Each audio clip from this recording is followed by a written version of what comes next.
Welcome to the Friday Matinee here on your hometown station, AM 1220 KHTS. I am T. I'm George. Happy Friday, George. Indeed. Happy Friday as well. I'm so happy that I would like that the week is done, that I could dance or at least listen to music. I like That'd what be you did there. A I see what benefit you did there. to my Friday. To listen to music, a benefit to your Friday. So a good week, I guess. It was a tough one. This was a tough week. Yeah, it was. There was just a lot going on. The Santa Clarita Valley lost its mind traffic-wise a little bit, so there was that, and it always pains me that the community has to go through that. And I always try to play the best music to soothe the savage breast. I always say I try to do that. No, yes. Well, everyone changes it, makes it beast. It's wrong. But so the idea that sometimes music is the thing that makes just everything a little bit better, I know it does for me. And today we're going to talk to the Santa Clarita Valley is very lucky to have the Santa Clarita Philharmonic. Now, we've had a chance to chat with them before. This is a wonderful group of musicians that's come together to work with people in our valley. We have with us Mark Elefant today and Ivana Cespedes, right? Cespedes. Good try. Good effort, right? It's a Cuban last name, so it's kind of tricky. It's nice. Spell it again for me. Cespedes. Cespedes. Yes. Well, now it makes sense. Now it makes sense. So I took a syllable from her name and I added in Mark's name because I do try to often say elephant instead of elephant. I'm not sure how many people realize that we actually do have a Philharmonic Orchestra here in Santa Clarita. You don't have to go to LA. You don't have to fly to London or anywhere else. That you can actually enjoy, as they call, great music here in the Santa Clarita Valley. Now, Mark, tell us a little bit about what's coming up for you guys. Well, this is actually our third season, believe it or not, and our first concert is Sunday, November 22nd at 3 p.m. at the Hart High School Auditorium. And it's a free concert. We want to have families come out and bring their kids. And this is really a special concert. We're featuring Ivana on the piano playing the Saint-Saëns Concerto No. 2.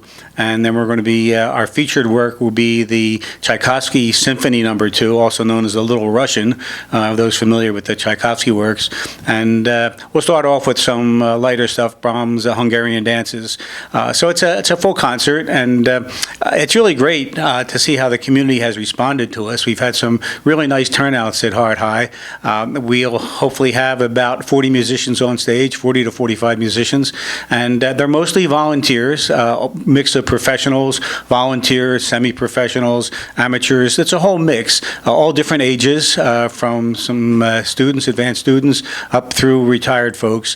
And for the most part, they are volunteers, and we get together every week to rehearse, and then we put on these concerts. And it's a lovely auditorium. The Hart Auditorium is a very nice place to play. The fact that you have this venue and for the community, if you've never had a chance to see classical music played in front of you, it really is a wonderful, wonderful chance for kids who are maybe thinking about playing an instrument, who already are maybe taking lessons, to come and watch what the musicians are doing and how they're all working together. It's a team sport that I don't know that everybody has had a chance to witness, and how lovely that you do that for the community.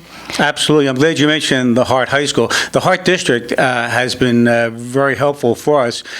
We rehearse at Rio Norte Junior High. Actually, Jeff Gilbert, who's the music director for Rio Norte, is our music director and conductor, and we rehearse in his music room. And then the Hart District has opened up the auditorium for us, and it is a great space. It seats, I think, like 750. The acoustics are phenomenal, so it's a great experience. And I'm also glad you mentioned about the kids having a chance to see what it takes to make music. Before the concert, at 2 o'clock in the lobby of the auditorium, we have what we call a musical petting zoo. This is with Vibe Performing Academy, and what they do is they bring the instruments that we use in the orchestra, violins, cellos, trombones, clarinets, and the kids get a chance to actually try out these instruments. They have people that are supervising them, showing them how to try to make music out of it. They can see what it's like, and then when they go into the concert, they'll know, hey, I couldn't get that sound, but they know what it takes and how much effort we put into it. So it's a great mix for the families to come out and see what's going on. No barnyard animals, though. No But pet. you made a good point about this, and you both talked about kids. When I was, I think in the third grade, way back when, I took a field trip to the Music Center in LA. Back when they had one, and it was pretty amazing because that was my first real exposure. Excuse me. That is to. It blew your mind, It is what blew happened. my mind. It was an explosion, exactly. But it really was my first exposure to classical music and the different instruments. And you're kind of learning about them, the difference between a violin and a viola, a cello. But when you actually see them and how they're put together, I was mesmerized. And I've loved classical music ever since. And it really has expanded my view of all music. So it's pretty and amazing. for any kid who is taking lessons or is learning a little bit about instrument, it is such a Rosetta Stone for them to be able to say, that is possible. And I think it's motivating. I think it's a really beautiful jumping off place. And to that end, Ivana, how old are you? You're never supposed to ask a lady your name, but you're young, I can do that. How old are you? I'm 19. And how long have you been playing piano? I started taking lessons when I was 5, so 14. For 14 years. you, was there any moment in time where you saw a performance or you saw someone play, even if it was your teacher or professor, where it just ignited something in you to push you forward? Yeah, I mean, I would say, well, at least my mom tells me that when I was even 1 or 2 years old, whenever someone would be singing on the TV, I'd be playing with whatever I was playing with and sort of turn around with my eyes like wide open, like, whoa, what is that sound? Where's that coming magic. from? It was mesmerizing as a youngster. Started taking piano and I loved it. And over the years, I've seen many performances at great places like the Hollywood Bowl with great pianists like Evgeny Kissin, at the Walt Disney Concert Hall, and Yuja Wong, and just incredible pianists that have really, really inspired me to play well. And as a teacher myself, I've invited my students, I have about 11 or so, to come and watch me play, and hopefully, they can be inspired to practice and learn their classical music and pursue their dreams in that. That's very lovely. Now, at 19, what do you see down the road? If you could paint the picture or some variation of it, what does the future hold for you as a musician? That's a very interesting question because I'm actually doing what I love right now, and so more of the same. Yeah, more of the same, really. I'm an accompanist, a local accompanist, so I play for places like Simi Valley High School or Castaic Middle School. Some great directors there, some great music programs, and I love accompanying. Being the soloist is very, very different for me. This is probably my 3rd classical performance in my lifetime. Now, let me ask you a question. Do you get nervous? Absolutely. That's why I hate being the soloist. But how nice, though, for other young musicians who are going to come to this and know that those people sitting in those chairs on those stools are, there's nerves involved. It's not easy. Certainly, absolutely. So being the soloist for what's coming up, what do you most look forward to? What are you most afraid of? Well, the piece itself, the Sassan, is 84 pages. And originally, when I competed for the student concerto competition, I anticipated playing just the first movement. That's what I played for the audition. And then when I got a letter in 2 weeks, it said, come back and play the entire thing. I was like, wow, so that's a lot of work. How many pages is the movement? Each movement, it's about 24. So that was quite a jump. Well, it took me a year to learn just the first movement itself. And then you had 2 weeks and then to learn I had the rest. and then I had since February to learn the rest. Okay. But I put myself under challenge to memorize it, and I did. Oh. I will be using music for the sake of the performance, but that was definitely one of the things that was most afraid I'm a of. musician. I can tell you memorizing is the hardest thing Absolutely. I ever had to do, and I did not like it. It's very difficult. Let me ask you this, because I play guitar, I play some other things, but I don't read music. I'm like very dyslexic when it comes to that. So when you're I've never written anything down like when I've learned a song or anything like that, because I just learn it. Is it a different process because of the complication of the of the music, or you still have to keep the notes in your head and play it exactly correctly? Well, Because I it's- know I flub definitely. A few It's things. language, and so it's guitar. It's the three chords. So, it's a So little different. I mean, for me, it's language, and there's certain structure to music. You know, there's certain intervals, and you start to see patterns That's a and dotted H, motifs. George. That's a dotted H. Yes. So for you, what Right. is memorizing like for you? How does Well, I mean, there's certain techniques, certain methods you can use. Definitely when you're sight reading music, especially, there's structure to it, so you can kind of make it easier for your brain. But for memorizing, I really didn't have too much of a plan other than just try to do it. Just keep going. well muscle before memory? the concert. That Right. muscle memory that you Yeah, it's more than repetition. It's finding certain sections and then highlighting and coming back to it, and you know, it takes. and then some the practice. transitions from one to another. Absolutely. Note by So notes. I bow down to you because 84 pages of music. Yeah, you know? I've never learned anything more than 10, so Wow. this was a good. and I've never played anything by memory, so that was quite crazy for me. So as a now, challenge. what would be your next? If you were Mark to present another challenge to someone like Ivana, what would be the next thing? What would, if you could, now that you've seen her at work? Well, we're always looking for music, and it's difficult with the orchestra that we have. Being a volunteer orchestra, we're torn between trying to put out very interesting and music that has a lot of depth to it, but that becomes a big challenge to the musicians. So we have to try to look at music that's going to be pleasing to the public, provide some interest to them, but also not overwhelm our musicians. They'll respond to the challenge, but there are some limits. These people, most of them are not professional musicians, so they work full time. They have to put time into practicing and working together as an ensemble. So that's the challenge. But we'd like to continue to grow and increase our repertoire. And we will have, again, our student concerto competition in our May concert. We already have applications for that. We have a couple applicants on the piano and flute. And we're looking forward to that experience again. And that's always a challenge. So that's the difficulty, and from a music standpoint, of trying to get the right combination of music that fits the audience and the musicians. Do you have a dream piece of music? Oh, do I have a dream?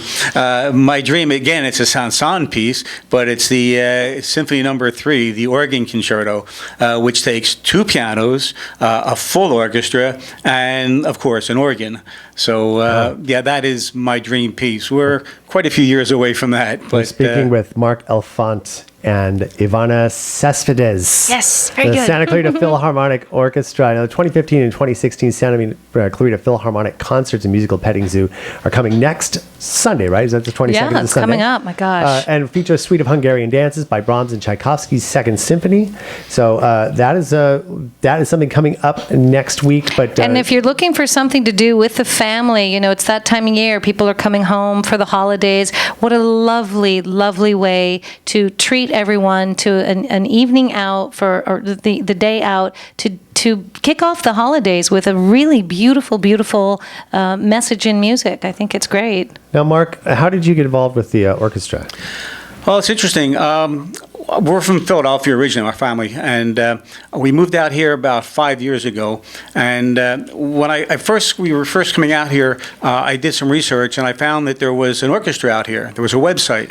But when we got here, we found out they were no longer around. They were back around 2002 or so, and they gave a couple concerts. But then I saw at College of the Canyons there was going to be a concert. So, oh, great, we have classical music.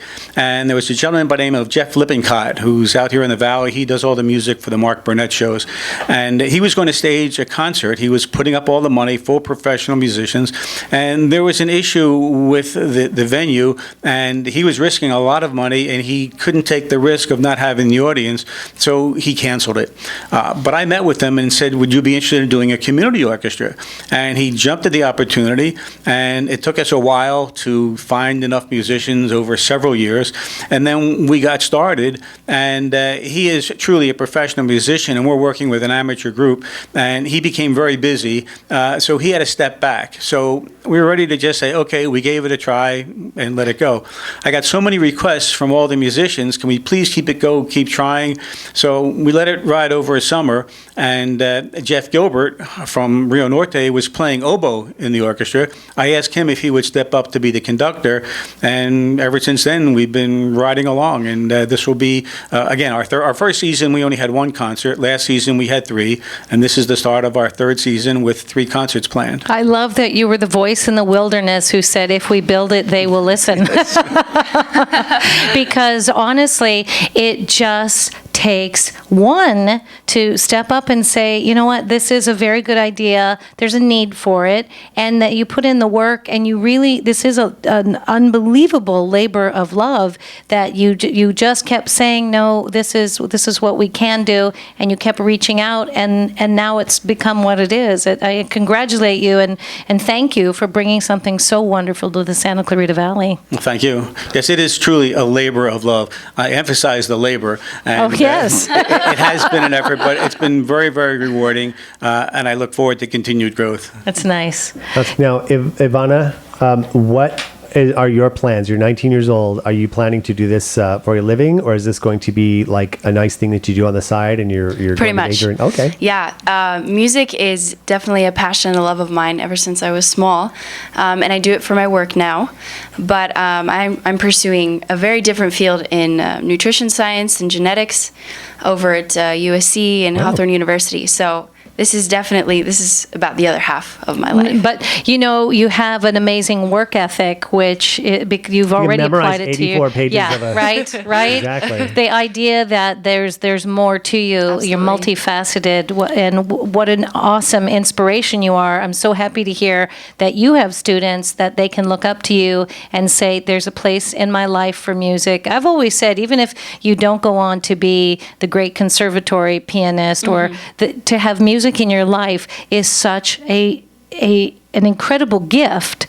I mean, yes, it can be stressful. Yes, it can be difficult. But at the end of the day, it's wonderful for your brain. It's wonderful for your emotions. It's one of the best things you can do for yourself. Right. And I now would say- nutrition. I would say music has definitely grown me in ways that many other things haven't, and it caused me to really focus on my discipline, to have a good attitude a lot of the time, and really just to be grateful for the beauty that music is in my life. And I had to others. jump in and just tell you a little bit about Ivana. She graduated from high school at the age of 14. Wow. And now at 19 is in a doctoral program and doing work in research for nutrition. So she's Holy quite moly. a remarkable young lady. I'm sure your parents want to keep you. I'd like to adopt you, though. So if that's ever an in option, case. I'd like to throw that out there. So what else? We got the 2015-2016 season. Did we talk about shows coming up after the 22nd, or are those still pending? No, we're set. February 21st will be our lighter concert, sort of a pops type of concert. We're having our two of our trumpet players are going to be doing a Vivaldi concerto for 2 trumpets and orchestra.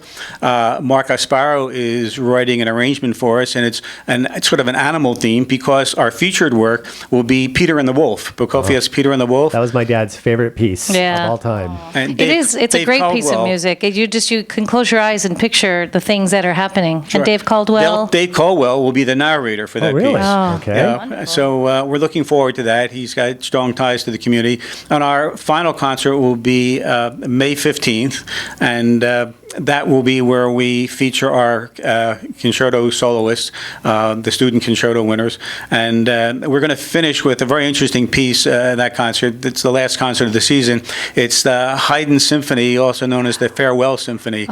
Interesting story behind that, but we can talk about that in May. Yes, we'll love bring that. you back for that. Ooh, teaser. So- I love that. Cliffhanger. Yes, that's right. Coming up. Haydn So if cliffhanger. all you know about classical music is dun dun dun dun, then you definitely need to come see this concert. It's free, November 22nd, and Santa Clarita Philharmonic Orchestra, scphilharmonic.org for more information to find out their upcoming season, and also meet everybody. It looks like you've got some information on there. Mark and Ivana, thank you so much, and Terry, who's been watching from the sidelines. Thanks so much for shooting us and getting us in here, getting you guys in here, because that was really perfect. So thanks a lot. And again, SC Philharmonic next Sunday, November 22nd. What time does it start? The concert's at 3 o'clock. The musical petting zoo is at 2 o'clock. Hart Hall. Free. All right. We'll be back with more of this Friday Matinee on your hometown station, AM 1220 KHTS.